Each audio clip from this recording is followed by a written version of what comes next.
కోనసీమలో అమలాపురం ప్రాంతంలో ఉంటే మండువా ఇళ్ళు అంటారు. లోపలికి కన్నం ఉంటుందండి, చుట్టూ పెంకుటిల్లు ఉంటుంది, లోపలికి కన్నం ఉంటుంది మధ్యలోకి. అందులోంచి వాన వస్తుంది, ఎండ వస్తుంది. ఆ చుట్టూనే దంపతులు మొత్తం 4 కొడుకులు ఉంటే 4 కొడుకులకి 4 గదులు అక్కడే. అమ్మాయి అల్లుడు వస్తే వాళ్ళకి 2 గదులు కూడా అక్కడే చుట్టూ. ఈ మధ్యలోనే కాపురాలు. వాళ్ళు సరదాగా అక్కడ కూర్చొని కాఫీ తాగుతారు, టీ తాగుతారు, వాన కురుస్తుంటే చూసి ఆనందిస్తారు. ఈ వాన కోసం కాశ్మీర్ పోవక్కర్లేదు. మళ్ళీ ఇక్కడ మండువా ఇల్లు అంటారు దాన్ని ప్రత్యేకంగా.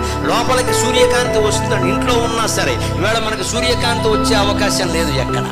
సూర్యకాంతి లోపలికి వస్తుంది. అటువంటి మండువా నివాసాలు అవన్నీ కంటి నిండా వెదజల్లిన నిద్ర. పల్లెటూళ్ళు పూర్వం పట్టి మంచం మీద నులక మంచం మీద పడుకుంటే హాయిగా నిద్ర పట్టేది. ఇవాళ 7x7, 6x6, 10x10, మొగుడు ఇంటూ పెళ్ళం, ఎంత పెద్ద మంచాలు ఉన్నాయో ఇక్కడ. మొత్తం గదంతా ఆవరించేసి ఎవరికీ నిద్ర పట్టదు. వీరంటే వారికి ఇష్టం లేదు, వారంటే వీరికి ఇష్టం లేదు, పిల్లలకి వీరిద్దరంటే ఇష్టం లేదు.